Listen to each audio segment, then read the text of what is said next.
ओम नमः सिद्धिभ्यः। नमो हरिहन्तां। नमो सिद्धाणं। नमो आयर्यं। नमो वज्रायां। नमो लोहे सव्साहं। मंगलम भगवान वीरो। मंगलम गौतमो गणी। मंगलम गुंड गुंडार्यो। जैन धर्मो सुमंगलम। सर्वमंगल मंगल्यम। सर्वकल्याणकारकम। प्रधानं सर्वधर्माणां। जैनं जयतु शासनं। जैनं जयतु शासनं। येनात्मा बोधयतात्मेव। परत्वेनेव चापरम्। अक्षयनन्दबोधाय तस्मै सिद्धात्मने नमः। चेतिले चेतन। चेत्या विना प्रेम चालसे।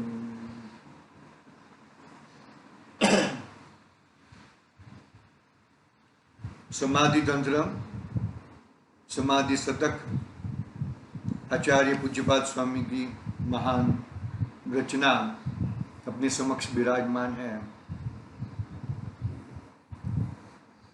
अपने भगवान आत्मा को पकड़ने के लिए, अपनी वस्तु को पकड़ने के लिए आचार्य देव ने पुरुषार्थ किया है। और उन्होंने तो पुरुषार्थ में चीज को तो प्रकट भी कर लिया है, और जैसा आत्मा का स्वरूप देखा है ऐसा आत्मा का स्वरूप इन्होंने वर्णन किया है। शक्ति अपेक्षा ये दोनों आत्मा समान है। पूज्यपाद स्वामी के आत्मा और हमारा आत्मा एक समान है। बस उसका विश्वास आना, उसका विश्वास करना, वही एक महत्वपूर्ण बात है। वो बात हमें विश्वास कैसे करें। अपनी बात, अपना स्वाध्याय छठी गाथा के माध्यम से चल रहा है। हम 6 गाथा का पाठ करेंगे, हिंदी अनुवाद वाले, क्योंकि कल आज से 7वीं गाथा प्रारंभ होएगी। नमो सिद्ध परमात्मा को अक्षय बोध स्वरूप, जिनने आत्मा आत्मामय पर जाना पर रूप, विनय अक्षर इच्छा वचन, सुखद जगत विख्यात, धारक ब्रह्मा विष्णु भूत, शिव जिन सोती आम, चहे अतीन्द्रिय सुख उन्हें, आत्म शुद्ध स्वरूप, श्रुत अनुभव अनुमान से, कहूँ शक्ति अनुरूप, त्रिविध रूप सब आत्मा, बहिरात्मा पद छेद, अंतरात्मा होय कर, परमात्म पद वेद, बहिरात्म ब्रह्म वश गिने, आत्मा तनैक रूप, अंतरात्मा मल शोधता, परमात्मा मल मोह, शुद्ध स्पर्श मल बिन प्रभु, अव्यय अज परमात्मा, ईश्वर निज उत्कृष्ट परमेष्टि परमात्मा। छठी गाथा पढ़ी ना हमने, जिसमें सभी गाथा इतनी जबरदस्त लगती हैं कि वापिस फिर शुरुआत करें। क्यों इतना भाव बढ़ा है यह प्रत्येक गाथाओं में कि क्या मतलब क्या बताया और क्या रह गया। मतलब बहुत कुछ बताया फिर भी रह गया ऐसा लग रहा है। ऐसे ऐसे गाथा का हम एक्चुअली संस्कृत में पढ़ना चाहिए, आचार्य देव की रचना, लेकिन हम हिंदी में संस्कृत में अपना जरा प्रोनाउंसिएशन भी और राग भी अपना थोड़ा उसके लिए प्रैक्टिस और अभ्यास लगता है भैया। ये आधा घंटा अभ्यास करने से पूरा दिन बाद में पड़े रहो धंधे में, रुपया कमाते रहो, पुण्य घुमाते रहो और पाप कमाते रहो। रुपया कमाना वो पाप कमाना है, और रुपया से मुझे सुख मिलना है वो तो अत्यंत बड़ा पाप है। रुपया इकट्ठा करूंगा तो मेरा सुख मेरे को ज्यादा होएगा, वो बात गलत है भैया। अपनी छठी गाथा पे भावार्थ पे बात चल रही थी, एक पैराग्राफ वापस पढ़ लिया था, लेकिन एक पैराग्राफ को वापस पढ़ेंगे ऐसी कल बात कही थी, और फिर सातवीं गाथा प्रारंभ करेंगे। एक मिनट जरा।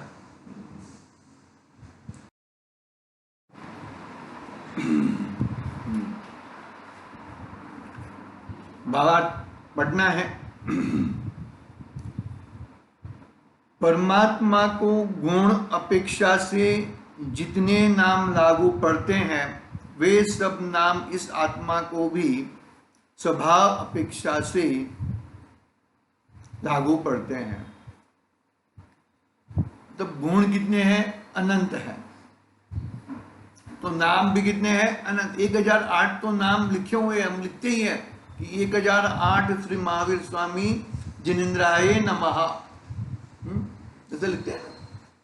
मतलब 1008 तो कह दिए हैं, लेकिन उससे भी गुण जितने हैं इतने नाम है, इतने नाम है। मतलब हर गुण की अपेक्षा से नाम हम ले सकते हैं। ऐसे अनंत गुण है, अनंत नाम बढ़ सकते हैं।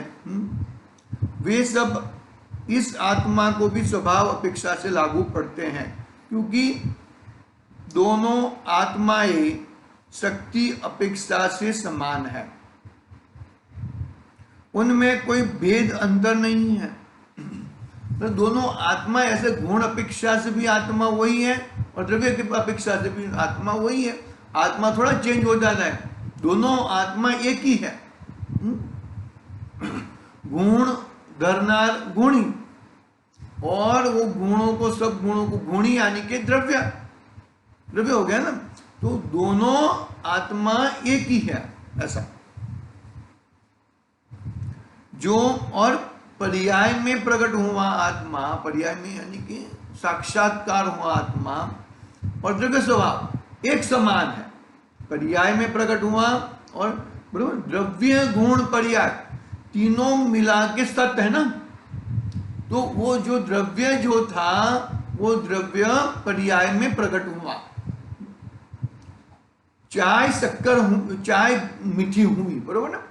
तो चाय मीठी हुई कि चाय मीठी है कि शक्कर मीठी है, तो किसका प्रतिपादन होता है, मतलब किसका वहां पर मौजूदगी है कि शक्कर की मौजूदगी है। वो जो मिठासपना जो लग रहा है वो शक्कर का ही है, शक्कर का गुण मिठासपना है, वही शक्कर है। ऐसा पकड़ना बात को जरा अच्छी तरह से, शांति से, कोई घाई नहीं है अपने को। जैसे सात्विक गाथा अभी का अभी प्रारंभ कर ले, ऐसी कोई अपनी कोई वो गाड़ी दौड़ानी नहीं है हमें। बात समझ में आ रही कि नहीं आ रही है? जो नमक है ना, नमक का गुण कैसा है? विशेष गुण। सामान्य गुण तो सबके समान है, द्रव्य गुण अपना स्पर्श रस गंध वर्ण, लेकिन विशेष गुण क्या है उसका? खाराशपना। जहां जहां पे खाराश होएगा वहां पे किसकी प्रसिद्धि होएगी? नमक की प्रसिद्धि होएगी। तो नमक एक द्रव्य है, उसका गुण खाराशपना है, और वो खाराशपना अपने को सब्जी आदि में दिखता है, बरोबर। उदाहरण है, उदाहरण की ओर समझना। ठीक उसी तरह मेरा भगवान आत्मा है, वो श्रद्धा गुण, दर्शन गुण, चारित्र गुण आदि अनंत गुण पड़े हैं। तो जो गुण का परिणमन होएगा, परिणमन तो सभी गुणों के परिणमन होते हैं, सभी गुणों के साथ में परिणमन होते हैं, लेकिन एक गुण की अपेक्षा से ये नाम दे सकते हैं, एक गुण की अपेक्षा से ये नाम दे सकते हैं। तो ऐसा ये गुण वाला आत्मा और वो अनंत गुणों को धरनार गुणी दोनों एक ही है, अलग अलग नहीं है। ये बात कहनी है आचार्य देव को, यानी कि भावार्थ में ये बात कहनी है, क्योंकि मैं श्रद्धा वाला ही, ऐसा नहीं है। श्रद्धा वाला गुण, श्रद्धा गुण की प्रकट हुई, सम्यक्त्व प्रकट हुआ, वो आत्मा और अनंत गुणों का धरनार आत्मा एक ही है, अलग अलग नहीं है। पकड़ना एक बात, समझना बात को। हाँ, इनमें कोई भेद अंतर नहीं है। जो परमात्मा के गुणों को यथार्थ रूप से नहीं पहचानता, अपने पे आया भी, अपनी जिम्मेदारी क्या है, अपनी चीज क्या है, अपना देखो, शास्त्र में हर जगह पे उपदेश दिया हुआ है, आचार्य देवों ने, ज्ञानी पुरुषों ने उपदेश दिया है। वो उपदेश को ग्रहण करना है, वो उपदेश को प्रयोग में लेना है, तो अपनी अपनी जिम्मेदारी है। जो परमात्मा के गुणों का यथार्थ रूप से पहचानता नहीं है, वो रक्षाबंधन की कहानी याद आ गई, अभी याद नहीं आती रक्षाबंधन, ठीक है। अब हम लोग जो मनाते हैं वो सही है, रक्षाबंधन नहीं है, जाने दो, मुझे उसके ऊपर नहीं जाना है। जो 4 मंत्री थे ना, 4 मंत्री और वो राजा,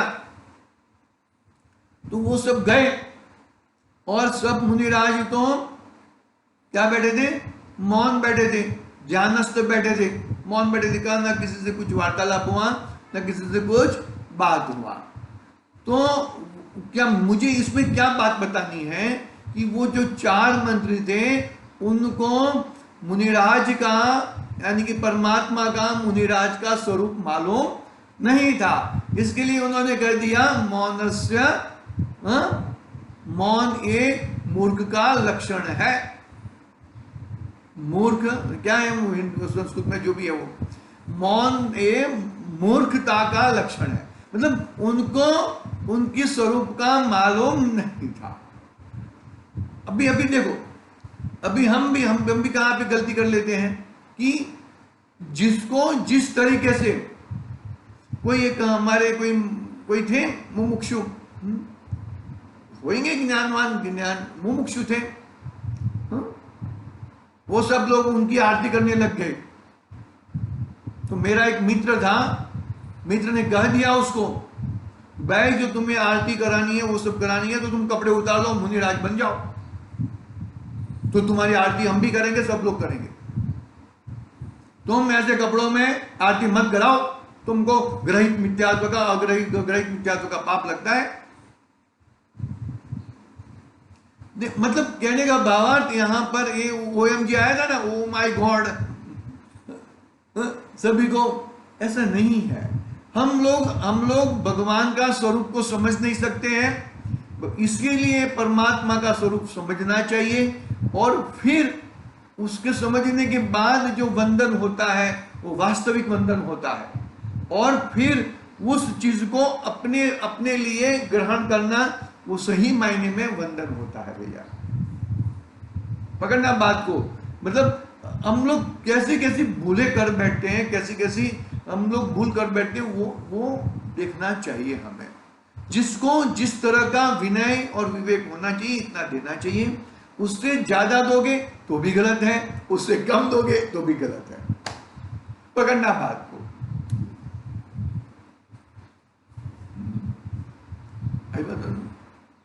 परमात्मा के गुणों को समझकर फिर वो गुण, वो परमात्मा मेरे अंदर भी विराजमान है, वो परमात्मा को पकड़ के आगे बढ़ना है हमें। आई बात समझ में? मतलब क्या कैसे बताएं हम, क्योंकि देखो वो शब्दों में तो नहीं आ सकता हर चीज तो। जो परमात्मा के गुणों को यथार्थ रूप से पहचानता है वह अपने आत्मा के स्वरूप को जाने बिना नहीं रहता, नहीं रह पाता, नहीं रहता। मुझे पैसे वाला बनना है तो मैं क्या करूंगा? जो पैसे वाला जो बना है वो कैसे बना है उसका मैं गूगल पे सर्च करूंगा, उसका बायोग्राफी पढ़ूंगा, उसका वो पढ़ूंगा, उसने कैसे किया, कैसे किया, कितना घंटा काम करता है। विद्यार्थी रहते हैं ना तो देखते हैं कि उसको यार इसको 95% आते हैं और मुझे 75% आता है, क्यों, क्या गड़बड़ है यार? वो भी होशियार, मैं भी होशियार हूँ, मैं भी कोई कमजोर नहीं हूँ 75% वाला, 75% वाला। तो फिर उसके बारे में सोचता है, उसके बारे में वो लगाता है, क्या लगाता है कि भाई ये इतना घंटा पढ़ाई करता है, इस तरह पढ़ाई करता है, लिख के पढ़ाई करता है, बोल के ऊंची आवाज से पढ़ता है, इतना घंटा पढ़ता है, वो करता है, वो सब करता है। वो सब करके वो सब करके वहां पे वो चीज का अचीवमेंट करना चाहता है। तो ठीक उसी तरह हमें भी वैसा ही अचीवमेंट भगवान के गुणों को देखकर हम हमारे आत्मा को पहचानना चाहिए। हमारे आत्मा को कैसे मैं धारण करूं, ऐसा जैसे वो पैसादार होने के लिए, हाँ, उसके लिए उतने जितने परसेंटेज देंगे उसको, उसके गुणों को वो सब देखता है, बाहरी गुणों की बात चल रही है। तो ठीक उसी तरह परमात्मा को देखकर, वो परमात्मा पहले कौन थे? अरे आत्मा थे। कैसे आत्मा थे? बहिरात्मा थे, फिर अंतरात्मा बने, फिर परमात्मा बने, बरोबर ना? ठीक उसी तरह हमारे महावीर भगवान पहले कैसे थे? मारीच के भाव में, मारीच से लेके सिंह, दूसरे सेकंड टाइम के सिंह की पर्याय तक कैसे थे? बहिरात्मा थे। बीच में हुआ था उनको सम्यक तो हुआ था, वो जरा मैं गौण किया है। मतलब कहने का भावार्थ यहां पर क्या है वो थोड़ा समझो जरा।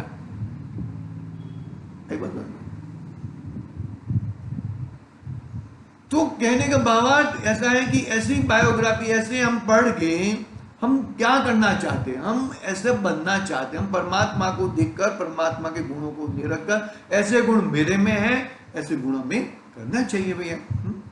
जितने गुण परमात्मा में है इतने गुण प्रत्येक आत्मा में है।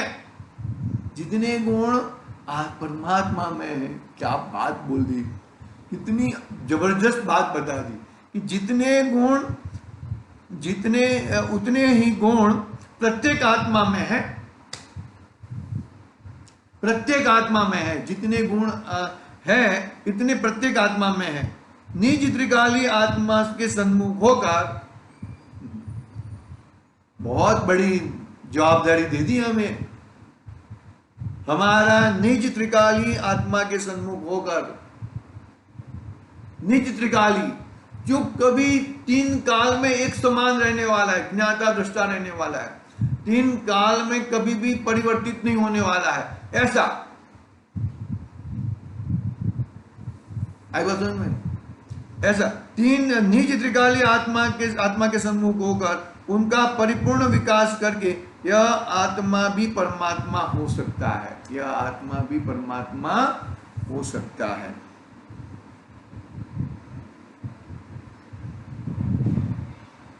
निज त्रिकाली आत्मा के सन्मुख होकर उनका परिपूर्ण विकास करके यह आत्मा भी परमात्मा हो सकता है। अगर ना बात को अच्छी तरह से जबरदस्त ऐसा इतनी मजबूताई से पकड़ो कि कभी छूटे नहीं। आई बात समझ में? वो ट्रेन में लटक के जाते हैं ना, ऐसा प्रैक्टिस मत करना।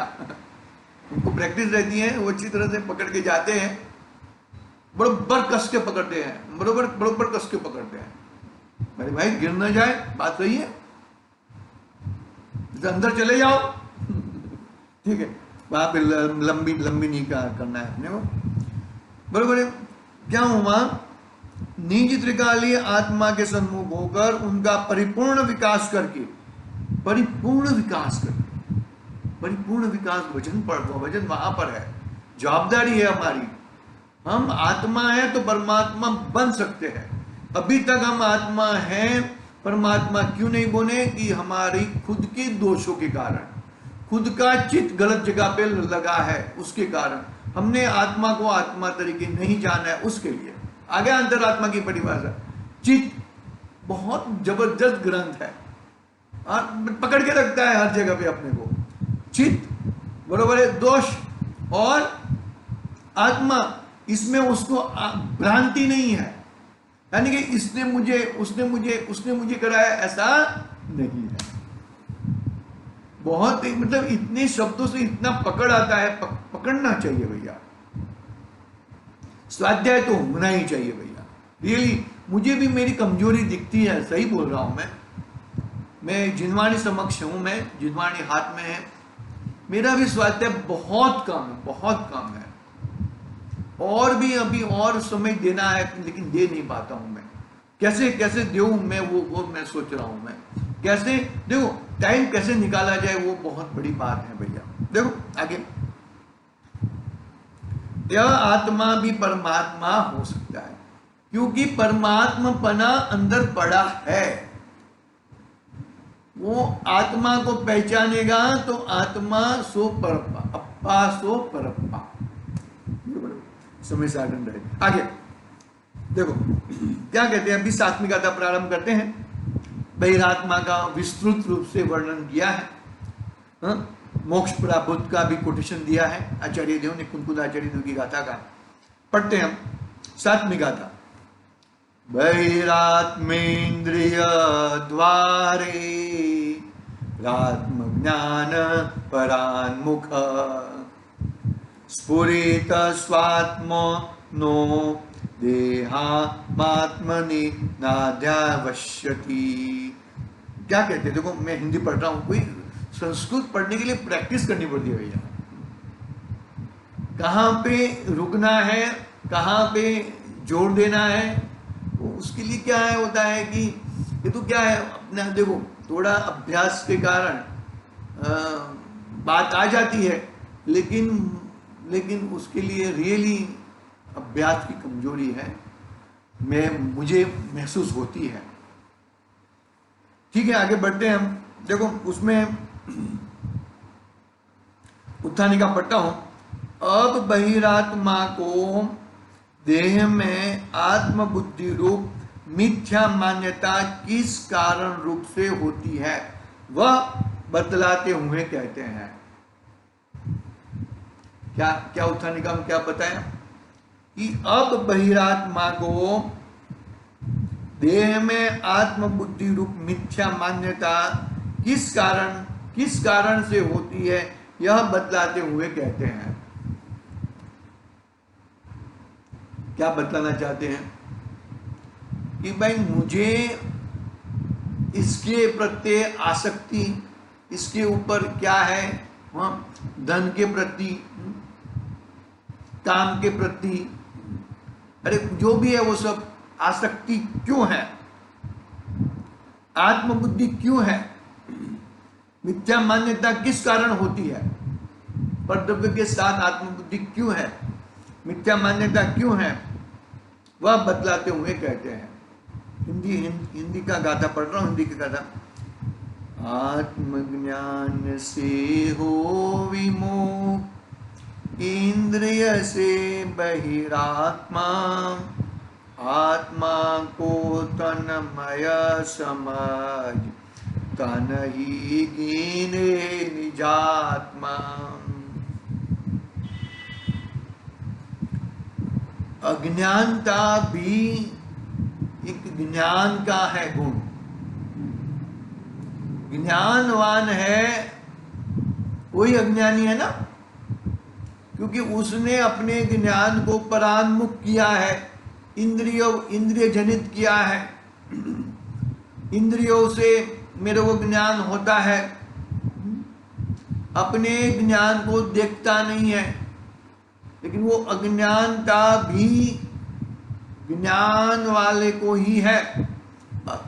जिसमें ज्ञान नहीं है उसको तो अज्ञानता भी नहीं है, उसको तो कोई बात ही नहीं है। जीव आदि 6 द्रव्य में जीव एकमात्र ज्ञानवान है, बरोबर है। तो ज्ञानवान जीव अपने ज्ञान को दुरुपयोग करता है, गलत जगह पे लगाता है तो वही ज्ञानवान जीव अज्ञानी कहलाता है।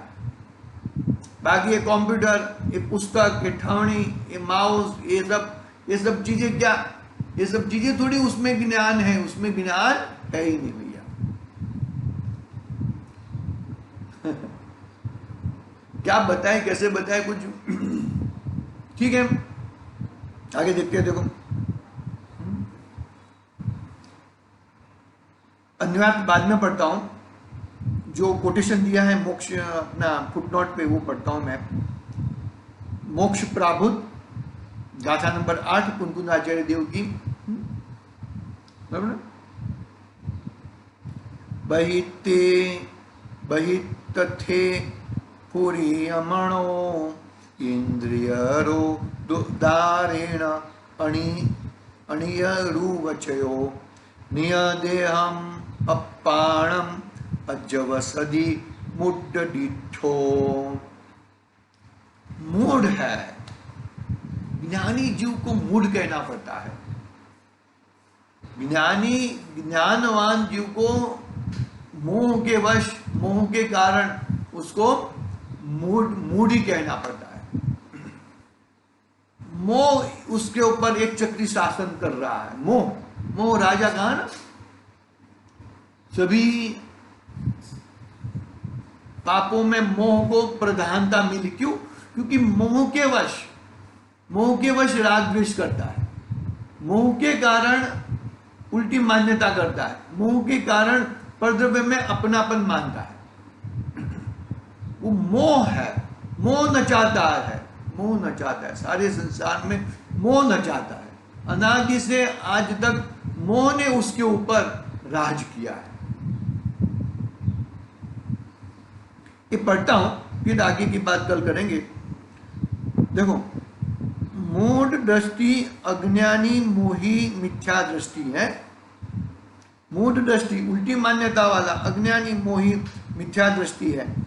वह बाह्य पदार्थ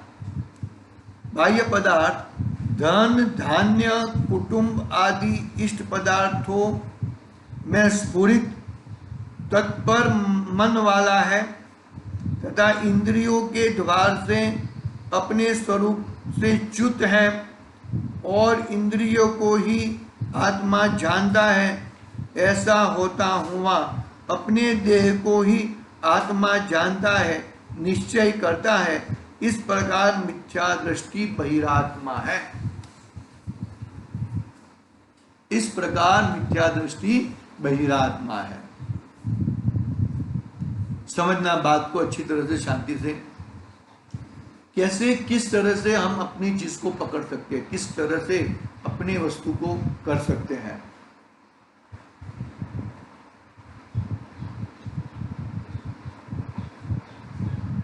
मिथ्यात्व तोड़ना ये जीवन का एजेंडा होना चाहिए। मैं उल्टी मान्यता को तोड़ूंगा, यानी कि मुझे सुख मिलता है। वो दिन उदाहरण दिया था ना, कुत्ते लोग हड्डी चबा रहे थे और उसमें से आनंद आ रहा था, लेकिन वो आनंद नहीं था, तो दुख था, क्योंकि जड़बा फटने वाला है और वो दुख होने वाला है। तो ऐसे आनंद हम मना रहे हैं। ये मूढ़ मिथ्या दृष्टि हम है। पर पदार्थ में से सुख मानना, इसमें से सुख आएगा, ये उसको बरोबर इंद्रिया, पांचों इंद्रिया एकदम सक्षम रखो। हाँ, कर्ण इंद्रिया सक्षम रखो, चक्षु इंद्रिया सक्षम रखो, स्पर्श इंद्रिया, इतनी पांचों इंद्रियों से, और साथ में मन से इष्ट अनिष्ट बाधाएं करते रहता है। ये अच्छी है, ये बुरी है, ये अच्छी है, बुरी है। अनादि से यह चीज करते आ रहा है। हमें अभी इसके ऊपर बरोबर हथौड़ा मारना है। ये हमारा एजेंडा जरूर होना चाहिए। एजेंडा में ही मिथ्यात्व को हटाने का नहीं रहेगा। तो मिथ्यात्व को हटाने के लिए मिथ्यात्व का स्वरूप और अपने आत्मा का स्वरूप दोनों का ज्ञान होना जरूरी है। मिथ्यात्व हर समय हमें दिखता है, कि हमें दुख का कारण है, इससे कभी सुख होता नहीं है, फिर भी हम उसको ऊपर और कैसा भी करके ऐसा ऐसा ऐसा उल्टा पुल्टा करके हम उसको सुख करना चाहते हैं।